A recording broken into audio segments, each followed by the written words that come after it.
Hey everybody, Nick Espinosa, your chief security fanatic here, and it is Sunday, so we are doing breaches of the week as always. And as always, I want to thank the following people that sent me a lot of this information. And this week, it's Jay Dance, Chris Fallon, Barrett Peterson, and Jacqueline Wolf. Guys, thank you very much.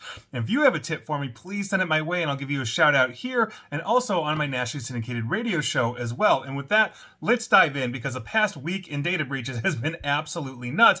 We are starting in California with Heritage Provider Network. Multiple medical groups in the Heritage Provider Network in California suffered a ransomware attack exposing patient information. Now, the groups we're talking about here are Regal Medical Group, Lakeside Medical Organization, ADOC Medical Group, and Greater Covina Medical. They've collectively issued notice of breaches to California, the state, and what we are talking about is 3.3 million patients, specifically 3,300,638 patients, and we are talking full name, social security, date of birth, medical diagnosis and treatment, laboratory test results, prescription data, radiology reports, health plan member number, and phone number. So heads up to you if you have any of those. Moving on.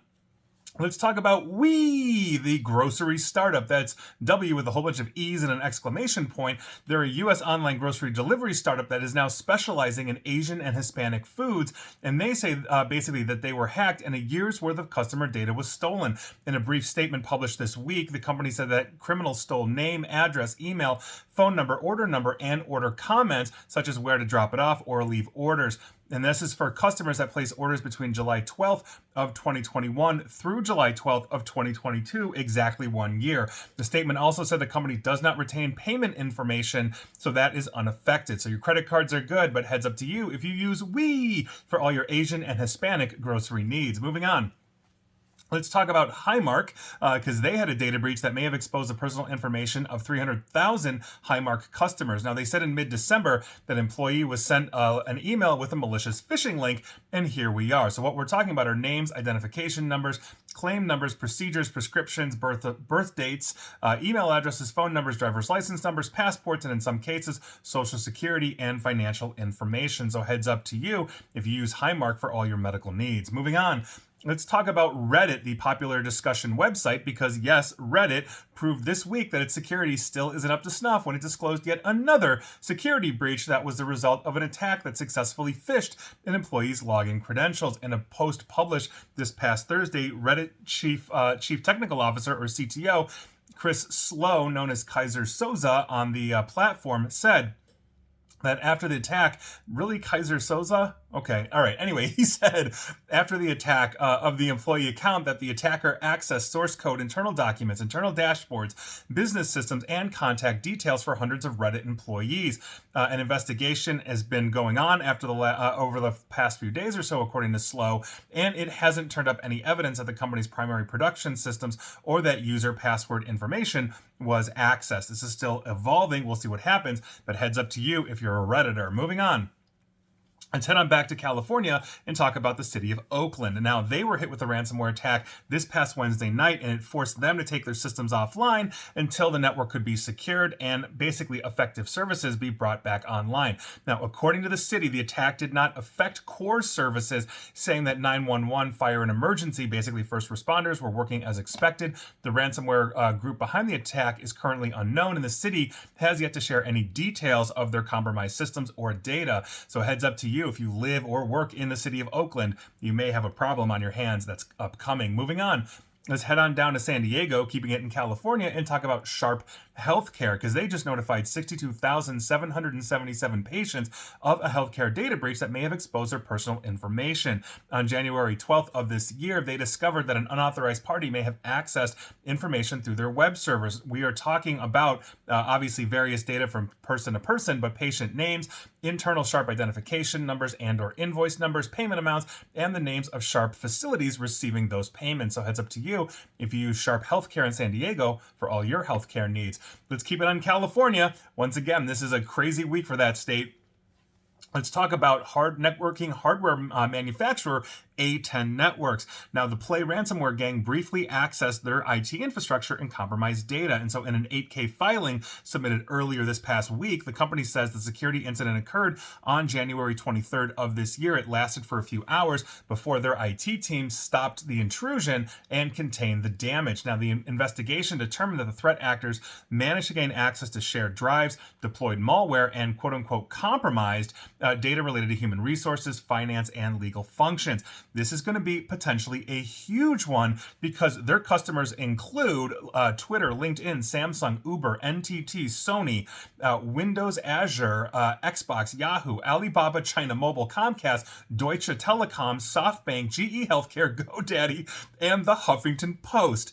This is going to be a big one if they have to basically start declaring, and I'm going to be busy in the next couple of months on this podcast / video if that happens. Moving on, let's talk about Centra State Medical Center out of New Jersey. Acacia-sensitive patient data was stolen from Centra State Medical Center in late December, and a ransomware attack paralyzed the Freehold facility, according to officials talking about this on Friday. Now, in a statement, Centra State Healthcare said that the breach involved 617,000 patients, and we are talking names, social security numbers, addresses, birthdays, health insurance information, medical records, and patient account numbers. So heads up to you if you're in New Jersey and use Centra State Medical for all your medical needs. Moving on.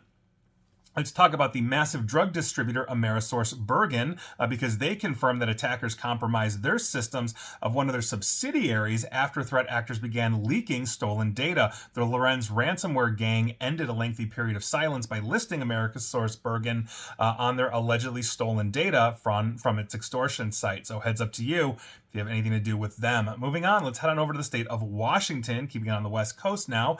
Edmonton School District in that state, personal information of some parents, staff, and students may have been exposed during a recent data breach. Now, the district noticed suspicious activity on January 31st and investigated the scope of it. According to their release this past Friday, the investigation found that someone could view, quote, certain information, end quote, on the network between January 16th through the 31st. Potential available information is dates of birth, driver's license numbers, financial account information, medical information, student ID numbers, and student records. So heads up to you if you have anything to do or have kids in the Edmonds School District in the state of Washington. Moving on, let's head on over to the Jefferson County Health Department in the state of Missouri. That agency just sent 115,940 letters out to clients whose records were in electronic form. Now, the letter details a security breach of the health department's network, which was discovered November 15th of last year. Suspicious activity detected, according to the letter, was ransomware, and here we are. Now, they first confirmed, they concluded that the health department's system was first accessed. This is the investigation on October 31st, Halloween, between Halloween and November 15th, and while it could not find conclusive evidence, a limited amount of files may have been accessed. I do not have any other information in terms of what was taken, but heads up to you if you're in Jefferson County, Missouri, and use your county's health department, you may be in trouble. We'll see what happens. Moving on. I want to give you a quick update on Rackspace because now they've got a class action going on. And I quote, that Rackspace offered opaque updates for days, then admitted to ransomware event without further customer assistance is outrageous, end quote. That's according to Cole and Van Notes, Scott Cole, principal attorney on this class action. The plaintiffs are seeking monetary damage and for Rackspace to implement additional security protocols moving forward. If you recall, months ago, Rackspace had a massive data breach that locked out all of the data and information, and there were a ton of calls to IT and cybersecurity firms saying, why can't I get into my Rackspace anything? Because it was a total massive hit. Huge problem, huge black eye, not just for Rackspace, but for infrastructure, just in general IT. So there you go, heads up to you. If you use Rackspace and were locked out, you may eventually be entitled to compensation. Moving on. Let's head on down to Arkansas and talk about the DMV. Now, if you're an Arkansan, I'm going with Arkansan. If you're an Arkansan that has tried to renew your vehicle's registration online and were unable to do that over the past few months, now there's an explanation because state officials talking to local news said that basically an incident at a third-party company that the state uses to access county property data is actually to blame for this. Now, most people had to go to the DMV and do things basically the old-fashioned way. If you visited the vehicle state registration renewal renewal website, you'd see a red banner at the top of that page telling you that you cannot continue to renew your registration. You have to call an 800 number or show up to a DMV in person. Now, the reason for this apparently is a breach at the Rogers, Arkansas-based Apprentice Information Systems, so it's a third-party data breach as stated, but heads up to you. As far as I know, this is the only one declaring, so Arkansas DMV, hopefully you'll get back on your feet soon, as well as Apprentice Information Systems that brought you down. Moving on, let's head on over to Indiana and talk about the Indianapolis Housing Agency. A class action lawsuit has now been filed against the Indianapolis Housing Agency for a data breach last fall. As first reported by local Fox 59 News, IHA initially determined that basically attackers gained access to the agency's systems and potentially compromised the personal and financial information of more than 24,000 residents. So if you use Indianapolis Housing Agency for all your housing needs, heads up. Moving on, let's head on over to the United Kingdom and talk about their Royal Mail system. Royal Mail is now listed on the Lockbit ransomware gang's extortion site, with the criminals giving Royal Mail a deadline of Thursday, February 9, which has passed, to make an extortion payment. Now, the listing is typical, quote, all available data will be published, without actually specifying what that data is. Now, the British Postage and Courier Company's ability to dispatch parcels and letters to international recipients ground to a halt last month following this cyber incident on January 11th. Now, an extortion note sent by Lockbit and seen by publications in the UK claimed responsibility for the attack, although the listing itself was only uploaded about a month later. It was then initially posted Monday before being updated on Tuesday. I don't have more information, even though we're like 2 days or so, 3 days past that deadline, and here we are. So heads up, if you use Royal Mail for all your British mail sending needs, and you probably do because it's Royal Mail, heads up to you. Moving on. Bridgewater Raritan Regional School District in New Jersey. Now, they had a data breach, and that occurred between December 10th and 12th and exposed the names and social security numbers of district employees and others who are on the district's insurance plan, according to basically local reporting, mycentraljersey.com. Former employee records were also exposed, according to Patch, another publication. So heads up to you, Bridgewater Raritan Regional School District employees, past and present. Moving on, let's head on over to Canada, the Great White North, and talk about their largest bookstore, Indigo Books and Music. They got hit with a cyber attack, causing them to basically put their website offline to customers, and they could only accept cash payments in stores. Now, the exact nature of the incident is unclear at this time, and Indigo is not ruling out that the attackers may have stolen their customer data. This past Wednesday, they announced that technical issues, quote unquote, were preventing their website, basically preventing access to the website, and customers at physical stores could only pay cash. On top of this, the company announced that their gift card transactions were not possible, and there may be delays with online orders. Obviously, a huge hit for Canada's largest bookstore. So if you're a patron of Indigo Books and Music, you better walk into the store and pay in cash, eh? So, moving on, let's talk about Money Lover. This is an app for both Android and iOS. A flaw in Money Lover's financial app for, as I mentioned, Android, iOS, and Windows as well, allowed any logged in member to see the email addresses and live transaction metadata for other users' shared wallets. That's right. If you log into your account, you can see other people's information. They could see yours. Money Lover is a finance app that allows users to manage their expenses and budgets that have basically been downloaded 5 million times on the Play Store, also available for Apple as well. So heads up to you, if you use the Money Lover app for all your financial organization needs, everybody could see your stuff. You could see theirs. Moving on. Oh, and hopefully they got that cleaned up if you're still using it. Moving on, let's talk about British engineering firm Vesuvius. Now, this information was behind a paywall, but they had an incident that they publicly disclosed this past Monday, 6 days ago or so. And obviously, as I get more information on this, I will let you know and probably update you next week. But heads up to basically British engineering firm Vesuvius and its customers. Moving on, let's talk about, and staying in the UK, a member of Parliament, Stuart MacDonald. He told BBC his emails were stolen, and he fears they might be made public. Now, Stuart MacDonald, member of Parliament, said that this hack took place in January, and he wanted to preempt any publication from sharing his info. The group responsible is believed to be linked to Russian spy services, and the UK Cyber Defense Agency has warned about targets on politicians in recent weeks. Now, here's what happened. On January 13th, Mr. McDonald was walking basically down the street when he received a notification on his phone. There was a message in his private email account. He glanced at it, and it was a member of his staff, rather from a member of his staff. There was nothing suspicious about that, and it came from a staff member's real email account. The message said there was a password-protected document attached, which had a military update on the statuses of Ukraine and that war. Obviously, that made sense to the member of parliament for Glasgow South, because he has taken a close interest in Ukraine for a number of years, receiving an Order of Merit from the Ukrainian government on top of everything else.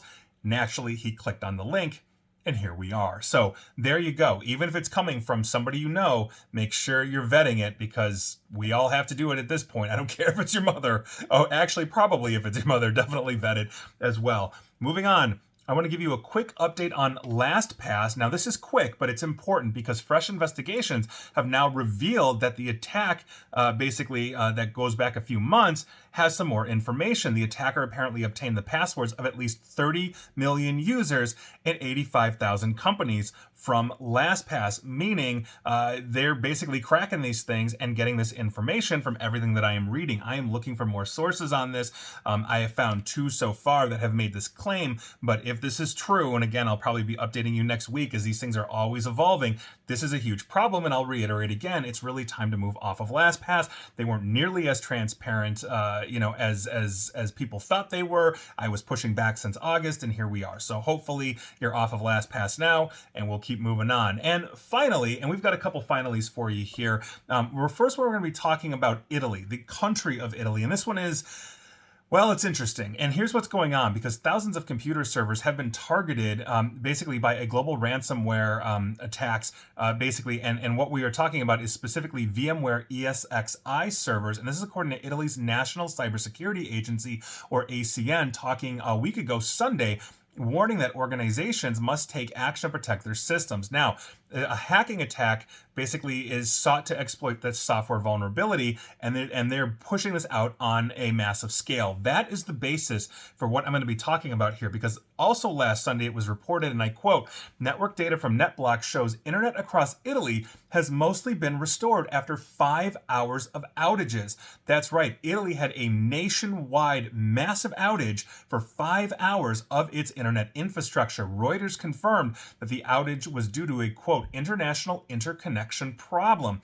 NetBlocks, though, tweeted out, and I quote from that day, "Confirmed, #Italy is in the midst of a major internet outage with high impact to leading operator Telecom Italia. Real-time network data show national connectivity at 26% of ordinary levels. Incident ongoing," meaning 74% of the entire country had a massive outage. This is still being investigated, but if this is true, what we are potentially looking at here is a massive cyber attack against a national infrastructure, and Italy is not 100,000 people somewhere. They are millions of people in Italy, so this is a huge thing. We're going to see where this goes.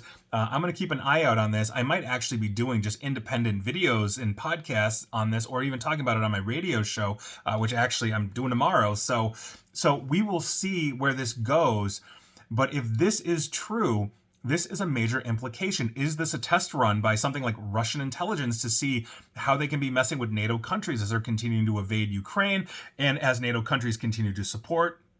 We have a massive amount of infrastructure here in the United States. This has been deeply concerning to cybersecurity professionals. So we're going to see where this goes, but this is potentially a huge problem. And Italy may be one of those things where we're looking at this as a potential new modern bellwether for massive infrastructure on a national level cyber attacks. We'll see. Hopefully it's just, somebody tripped and sneezed on the server and spilled coffee on it and it just screwed everybody up. Cascading issue. But if it is some kind of cyber attack, it's going to be huge. And obviously it's going to be affecting potentially more countries in the future as they continue, meaning the intelligence agencies that are adversarial to, let's say, Italy and her allies, being the United States and everybody else. This could be a huge thing. I will keep you up to date, as you know. And finally, we have to talk about Dingo cryptocurrency, because this is why we can't have nice things, including cryptocurrency. And here's what's going on, and this is just head shaking, because the originator of the Dingo token, that's a cryptocurrency with a purported market cap of $11 million, had included a backdoor in the code to charge each transaction a fee up to 99% worth of the token. That's according to cybersecurity firm Checkpoint Software, which issued basically an advisory warning potential investors of this scam. And that's essentially what we're talking about here. Now, while documents describing the Dingo token claim that the scheme charged 10% per transaction, Checkpoint researchers found 47 transactions where the total fee per transaction had increased to 99%. The creator of Dingo also set the fee to 99% for future transactions, essentially stealing the funds of any traders of cryptocurrency. According to the analysis published this week by Checkpoint, the Dingo token creator had already transferred previously collected funds to other accounts, leaving no money for anybody holding Dingo tokens, according to, again, Checkpoint Software. And this is exactly what we're talking about. People ask me, well, will cryptocurrency ever go mainstream? And the short answer is only until it gets regulation. Because if I can spin up a cryptocurrency, basically change the coding and say, hey, while I'm telling the public, it's a couple percent in transaction, 10% in transaction, and then jack it up to 99% per token, all I'm doing is ripping off people. That $11 million market cap is kind of pointless when $10.8 million of it is transaction fees going to the creator, who is then basically washing it and funneling it out somewhere else. And so this is the problem that we have. You want actual investors. You want, let's say, people over 65 to really, dig in as a long-term safe investment. Cryptocurrency isn't that. And that's the problem we have, not to mention the volatility of this. And so this is a huge issue. And so if cryptocurrency is going to go mainstream, and I do think at some point it will, it's these kinds of things that have to be regulated and these kinds of things that have to be prosecuted. And with the internet, for all we know, this dude is sitting on some island somewhere where he'll never be reached, just living off his 10.8 million out of 11 and God knows what else. So that is a huge issue. Those were your breaches of the week. Were you affected? Let me know. And please like, share, follow me here on Facebook and Twitter at NickAESP. And please feel free to subscribe me at YouTube as well. Hit that bell. And as always, stay safe, stay online. Please attempt to stay private, and don't you dare buy Dingo cryptocurrency. Thanks, everybody.